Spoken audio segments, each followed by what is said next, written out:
finally get back to the Teryx 800. It does exist. It exists still. So we are gonna throw on a Dirt Warrior windshield tonight. So that is a windshield that we sell on our website, derangedoffroad.com, and you need to check it out. Those are pretty awesome. They've got 2 vents. This one's upside down. Got 2 adjustable vents, full glass. Really, really nice setup. Silver little Dirt Warrior logo there, and we'll throw that up. But before we get going on that, let's jump over on the KRX for a quick update. We went ahead and released a video not long ago about the cargo box install that I did here. So what I wanted to show, I added since then a Roto-pack. So this is the 2.5 gallon Roto-pack, and I got the Roto-pack and I had to buy the mount itself, but that was it. And in mounting that on top of this box, when you go to open it, if you notice, it will actually, the lid holds up just great. And then I bought this metal plate from Home Depot for less than $2, and I drilled through that, and I used this to just basically stabilize that that Roto-pack mount to keep everything solid. But as you can tell, it works great. It just goes up and down. You can close your latches, and wherever you go, you've got 2.5 gallons of gas to carry with you now, and I didn't have to buy another. Freak, I think those mounts are like $80 to go on the roll cages or something. They're not cheap. I'm like, I'm not doing that. Plus I can get to this, and then I still have a little bit of storage over here in the back as well.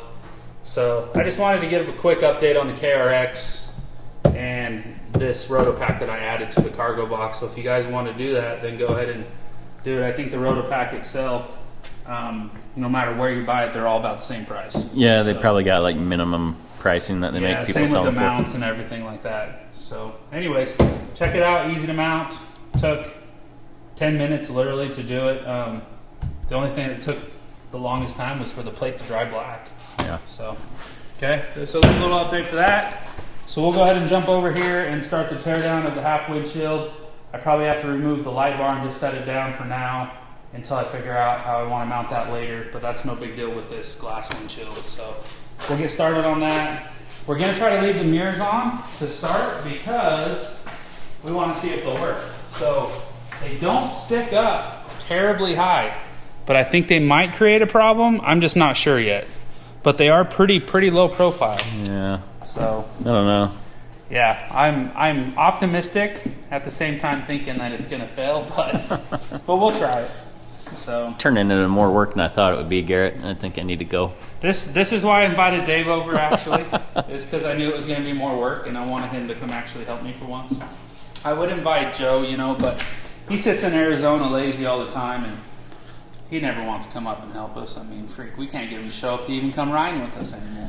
For real. He bailed out on spring break and... Yeah, seriously. What is it, like a Honda thing now? He gets a Honda, now he's too cool for us, or what? Apparently.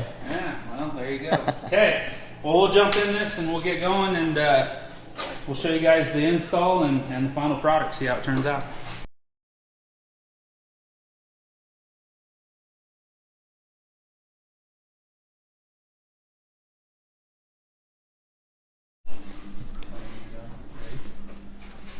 Okay, so we were just kind of test fitting this windshield on, and what I wanted to do first is make sure that these mirrors can stay on. The light bar bracket definitely had to come off, but now that I have an option to use this frame, I can actually probably just mount it from here for the light bar and still have the same look. But my main concern was keeping the mirrors that I had. So Dave, come over here with the camera. So this is what we're running into a little bit. So as you can see, you have a little bit of a gap here, and it's going to press it down a little bit when you tighten it up. And the top is not too bad at all. It's right where it needs to be. This one a little bit. So if you can live with that gap and that's not going to bother you much, then the mirrors are going to work. I think you could get some thicker foam or something, you know, and put it through there. Yeah. So maybe that's what we'll do. I have some seal here. So maybe we'll run a piece of seal from here all the way down to here and up to these points and rest it on that, and then that way we'll just have something to rest against. but then we'll go ahead and leave on our mirrors. I mean, you guys can choose to take them off and do something different. If you even have them. If you even have them, but I have them and I don't want to buy new ones, and these work just fine for the price. Yeah. These were pretty cheap at the beginning, so I'm just going to try to leave them on. So we'll go ahead and pull this off again. We'll get some strips from here to here done and up into here, and then put the windshield back on and get it installed. So looks pretty good though.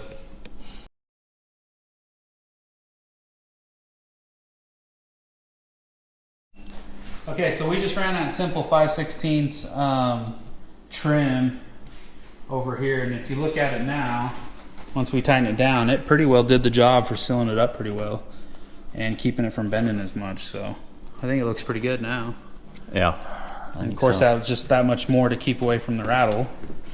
Now it does keep it, you know, pulling this a little bit out, but I guess you could add some more right here on these pieces, but we can do that after because these flip up.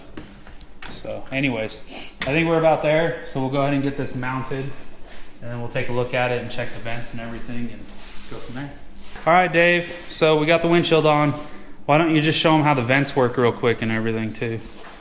Well, you can see over here, this one's up already. See how well you can see it on the inside, but yeah, it's hard to. There's a little knob here that you turn, loosen up this deal. Can you see that knob there? Almost. Maybe I come over here. Okay, there you go. Yeah, there's a knob there. You can loosen up, push. You know, you can push on that. Up or down. And these things open all the way up. So, high. And you can tighten it up. So you can go all the way up if you want. And it'll stay open there.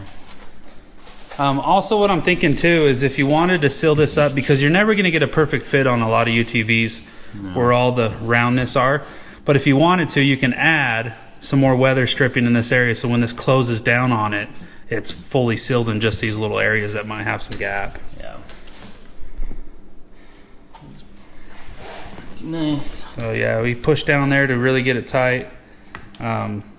Otherwise, it's not bad. I mean, I can't really show you the gap, but it's not bad. I'll come in from this end. So he tightens it down. Not too bad. It's really not that big at all. And like I said, you can easily put something here to kind of have it come down on and seal it up completely. Yeah.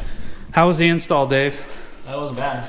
Yeah. If you came onto this and there weren't light bars or anything like that, you literally could have this on in, with 2 people, 10 minutes. Yeah. So I mean, it's by far 2 people is the way to go. Then you don't take a chance of breaking it. There's what, 1, 2, 3, 4, 6 little soft clamps that clamp around the roll cage. Yeah, and the lucky part is on these 2, what I'm thinking is we can adjust this some, and this will close a little bit better. But also it could use a little bit here. And if you look up here too, it actually did work with the mirror, so we kept them by using some weather stripping right there, and it formed right around everything we needed it to. If you also see, I run a rear view mirror. No issues there. No issues with my interior lights that I have in here as well. As you can see, I just pulled off my roll bar, my light bar, but I didn't disconnect it yet. And that would get back installed probably in here. I'd probably end up drilling a hole and mounting it to the windshield and across. So that wouldn't be actually too hard to install at this point. I've actually got, if you guys remember in the videos, I've got quick disconnects down in here too, so I can pull that off and do that. But the fit overall is really, really nice. And let me back up for a second.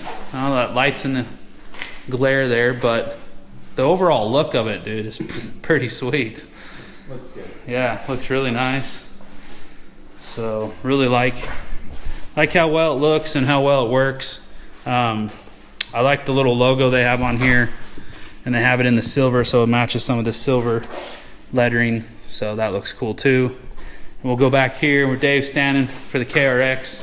If you guys haven't checked out their windshield for that, make sure you get on the website, our website, and do that, because these are awesome as well. They all have vents that I tightened it to. Did you even wash this thing? Dude, I washed it. Freaking you threw so much sand at me at Sand Hollow this last weekend when I was running right next to you, like behind you, man. I had so much sand in this flipping thing. I thought I got it all, and it's still full of sand. So I'm going to Dumont in a couple days.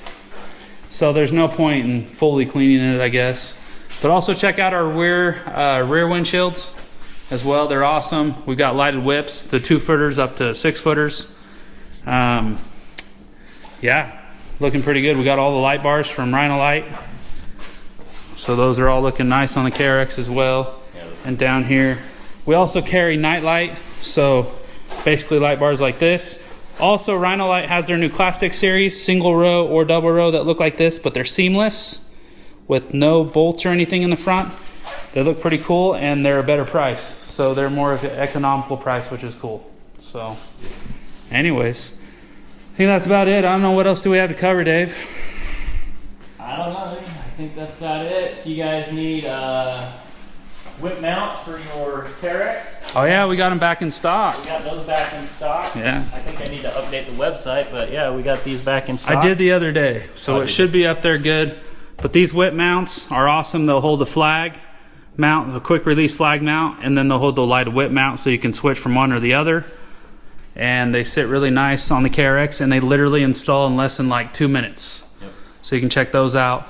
We got R1 whips, all that good stuff. So also make sure to hit that like and subscribe button. Also, we want to thank our patron, our only patron, who is at Dune YXZ. YXZ, man. Heck yeah.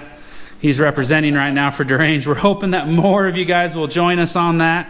That really helps us produce these videos and put out more content, which we have a whole lot more coming. Got a lot of stuff we want to do. Yeah, a lot of stuff we want to do, definitely. And hopefully have a lot of fun doing it. So other than that, I don't think I have a whole lot. What else, Dave? Anything? I think that's it, man. I'm just waiting for Joe. All right, just waiting for Joe sometime, you know, when he's not too cool Honda guy anymore. One day Hopefully he'll come up and we can have all three of us ride. Yeah, hopefully we get a picture together too. We want to take pictures of all three of our new machines. Yeah. We haven't been together long enough, but we do have the bomber ride coming up, which is cool. And we've got people that pretty well, I think we got a full list now. I think it's full. Yeah, I think our reservations are full on that ride. So if you didn't get a chance to jump in on that one, make sure you catch the next one we do. Yep. So other than that, it's Garrett. And there's Dave. But who's that again? Dave. Anyways, check us out on the next one. Make sure whatever you pack in, you pack out. And we'll catch you on the next one. This is Deranged Off-Road.